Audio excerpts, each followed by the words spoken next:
Para todos y todas, me complace mucho estar nuevamente con ustedes para que charlemos sobre este tema que corresponde profundizar y conocer en aras de lograr realizar un trabajo adecuado, ¿no? O sea, como abogados litigantes o servidores judiciales o la comunidad jurídica, ¿no? En general, que corresponde al hablar de la reparación integral en procesos de divorcio, cesación de efectos civiles del matrimonio religioso, ya que es tema actual, ¿no? Es tema actual hablar de la reparación integral en general frente a las víctimas y que se ha ido filtrando este tema poco a poco en materia de familia, cosa que ha sido, por decirlo de alguna manera, novedoso, ¿no?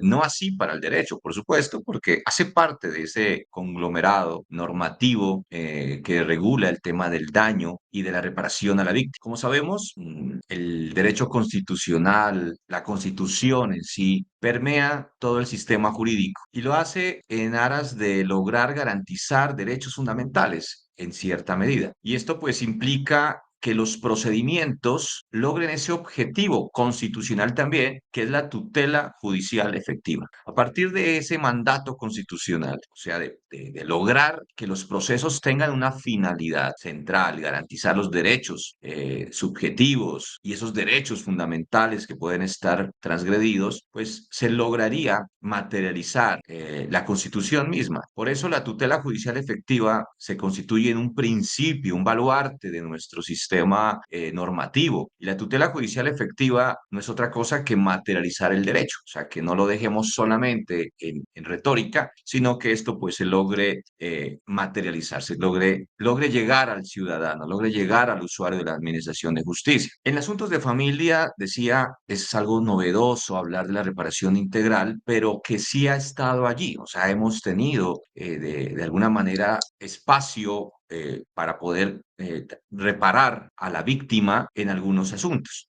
Por ejemplo, expresamente se establece en el proceso de nulidad de un matrimonio, la norma de antaño ha dicho que si bien no opera una sanción alimenticia como sucede en el divorcio, sí es factible condenar por perjuicios. Norma esta que está prevista incluso en el Código General del Proceso y que la analizaremos un poquito más adelante porque a partir de ella es que podremos llegar a la conclusión de que hoy en día no podemos hablar del incidente de reparación de perjuicios. Eso es algo que profundizaré un poquito más adelante. Vamos a charlar cerca de unos 50 minutos.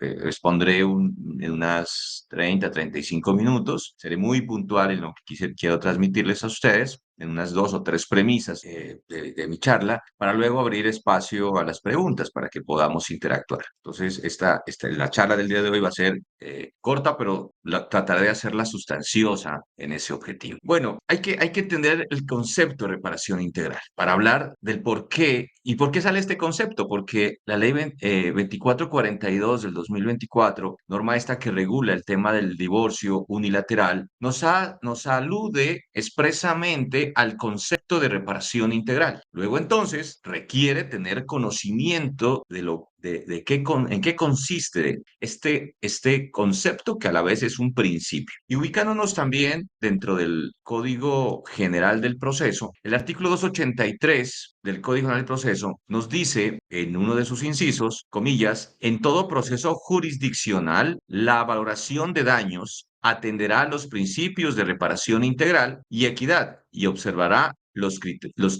criterios técnicos actuariales. Miren, estamos hablando de todo proceso jurisdiccional, una norma que la trae el Código General del Proceso, pero que está dada para aplicar en todas las jurisdicciones, diferentes a la civil y de familia. ¿Sí? Incluso hablamos de la penal, de la contenciosa administrativa, de laboral. Es una norma que plantea el deber del juez de hacer posible esa valoración de daños a partir de un principio. Y fíjese que la norma misma habla de que se trata de un principio, el de la reparación integral. Entonces tenemos una disposición normativa, tengámosla muy presente para poder comprender el alcance de esta disposición. O sea, que ya traíamos una norma que nos obliga a nosotros los jueces a lograr una valoración de daños a partir de este principio. ¿Qué significa eso? La reparación integral entonces significa que a la víctima de un daño se la debe reparar o indemnizar omnicomprensivamente, o sea, que abarque todo lo que correspondió a ese daño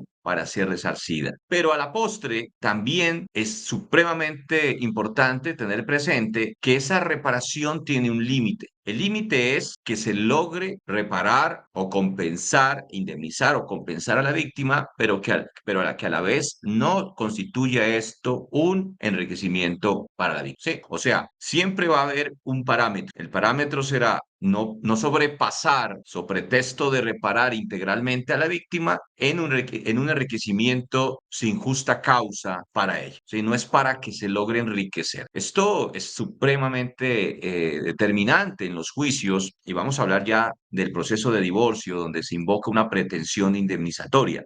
Si se aduce que hubo un daño generado por una violencia al interior de la pareja, siendo la parte demandante la víctima, ella tiene derecho a que se la indemnice o que se la compense. Pero ese derecho que ella tiene, que es constitucional, convencional incluso, está o debe partir del principio de la reparación integral. Y ese principio de la reparación integral, su lindero es el lograr las cosas vuelvan al estado en que se encontraba la víctima y de no ser posible se la compense. Pero en ningún caso podrá enriquecerse sin justa causa, que esto no se constituye entonces en un enriquecimiento sin justa causa. Pero decía que en el divorcio es importante tener presente este principio porque vemos cómo hoy en día se elevan estas pretensiones sin un justo criterio. O sea, pedimos perjuicios morales por un tema de violencia, una violencia de tipo psicológico, de tipo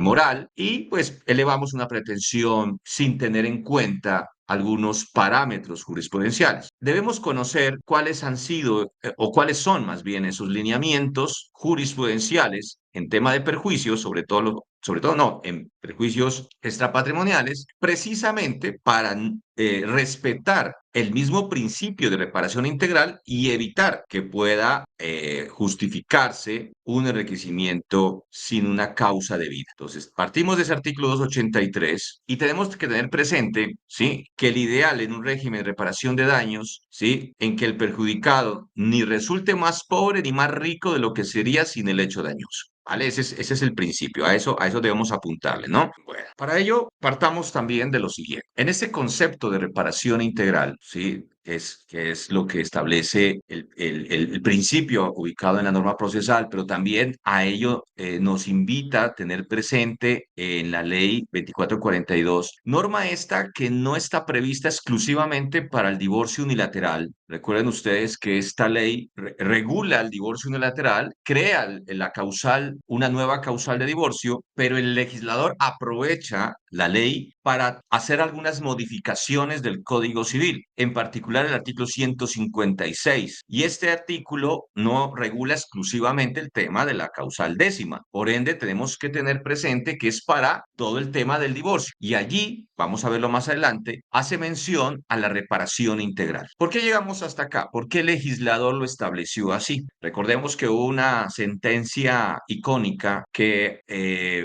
definió el deber en asuntos de divorcio que se pueda acumular la pretensión indemnizatoria. Hago referencia a la SU 080 del año 2020. En esa decisión de la Corte Constitucional se avala la posibilidad de que un juez de familia resuelva una pretensión indemnizatoria en un proceso de divorcio. ¿Qué significa esto? Jurídicamente hablando, diríamos que si antes de esta jurisprudencia a un juez de familia le llegaba un proceso de divorcio cuyas pretensiones estaban delimitadas en la declaración de la probanza de la causal subjetiva, supongamos, pero que además invocase una pretensión indemnizatoria por culpa del demandado, quien dio lugar al divorcio, o que generó unos perjuicios, ese juez de familia simplemente diría que no era competente para resolver esa pretensión, había una indebida acumulación de pretensiones, ya que esa pretensión debía conocerla un juez civil, que no un juez de familia. Y por eso, desde de entrada, ¿sí?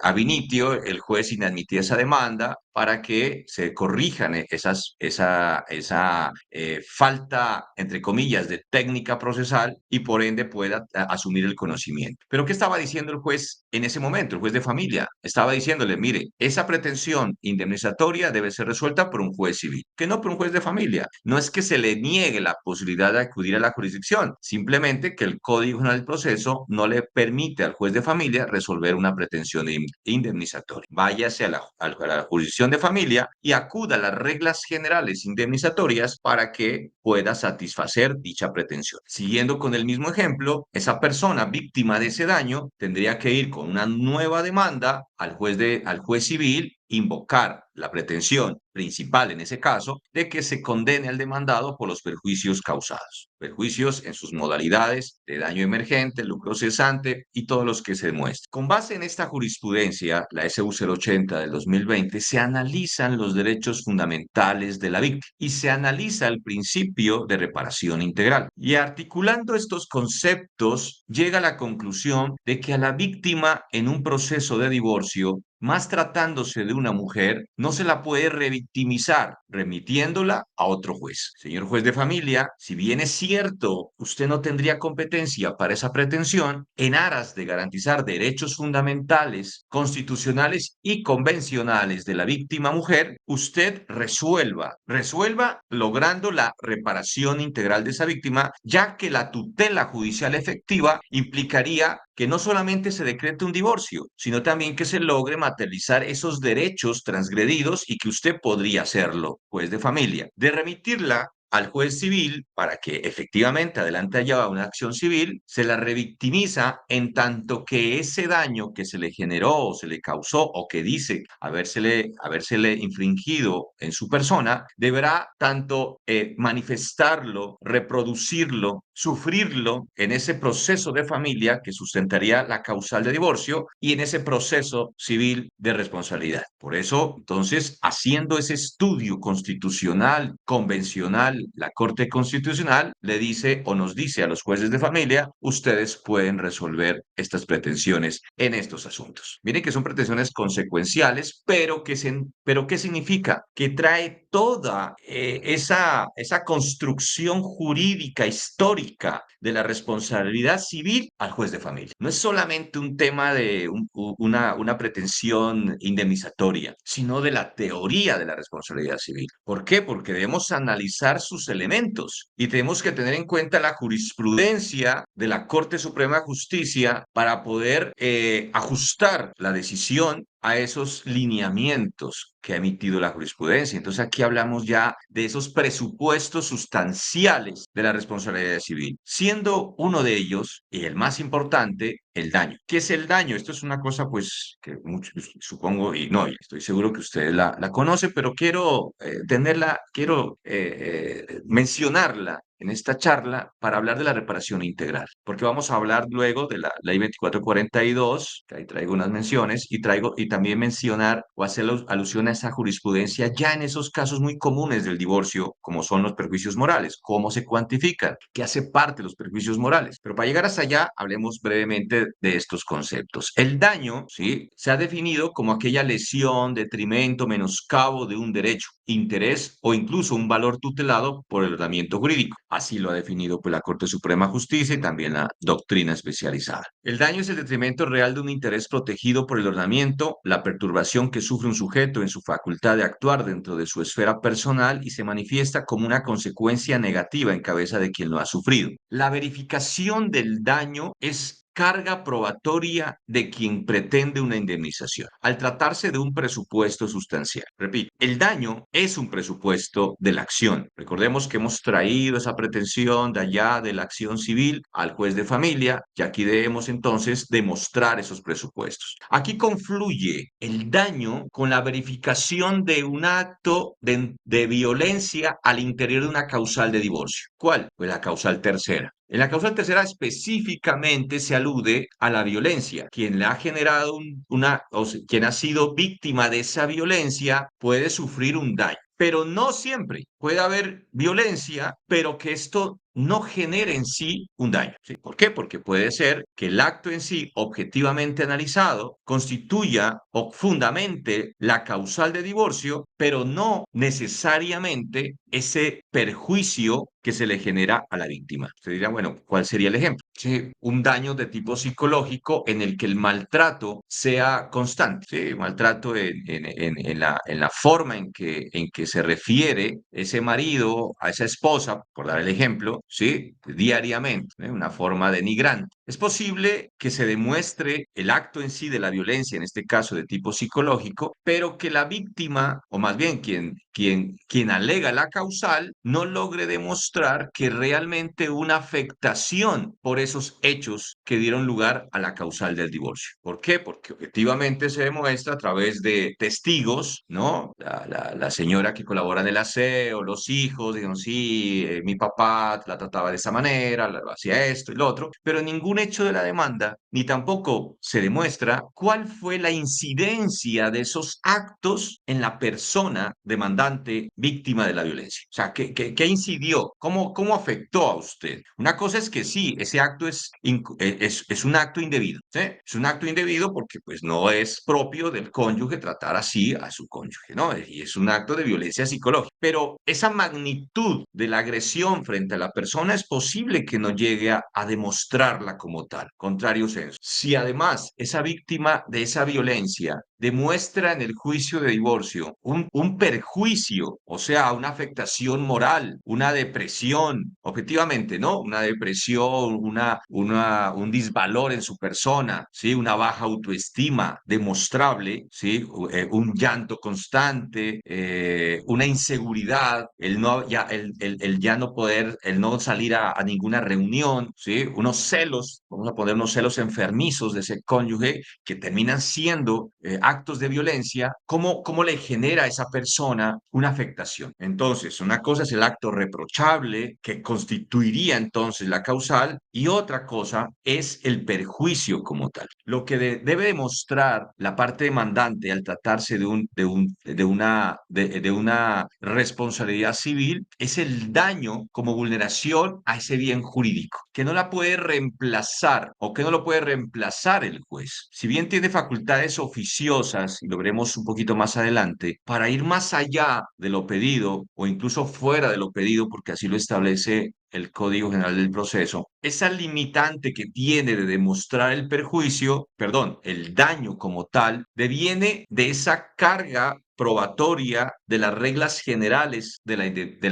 la responsabilidad civil. Ahora, si demuestra el perjuicio, si demuestra en el ejemplo que hemos mencionado de los celos enfermizos del cónyuge que le impedía a su cónyuge salir de la casa, socializar con los amigos, aceptar un trabajo o si trabajaba no participar en ninguna reunión y eso le genera una afectación psicológica, ¿sí? No podría un juez de familia decir, sí, pero es que lo demostró. O sea, aquí vino los testigos, así lo demuestran, incluso hay un informe psicológico, pero no hay demostración de la intensidad del daño psicológico. Es allí entonces, como se trata de un daño extrapatrimonial, que acudiríamos a las reglas del arbitrio iuris, ¿sí? No puede decir el juez, no, pero es que tenía que demostrar el quantum. Obviamente que en ese caso, pues no se puede acudir a una prueba legal para decir esto debe de ser demostrado de esta manera, ¿no? Entonces, aquí lo que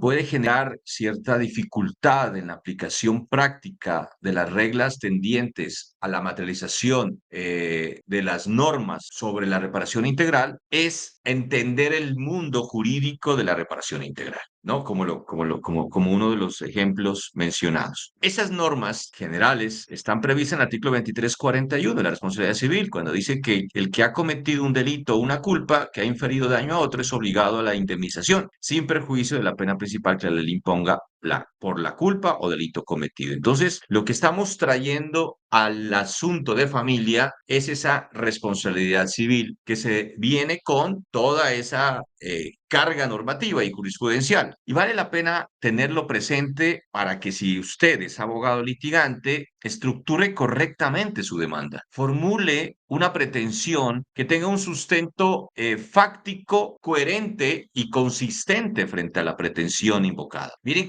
qué complejo se torna un proceso de divorcio donde se está invocando una causal subjetiva como la causal tercera para que se decrete un divorcio, se lo declare cónyuge culpable, se fije cuota alimentaria, que es la sanción derivada del numeral cuarto del artículo 411. Además, le suma a usted una pretensión indemnizatoria que es en razón de esta norma y allí pide usted perjuicios patrimoniales, extrapatrimoniales y digamos también en ese mismo proceso quiere que se le fije cuota alimentaria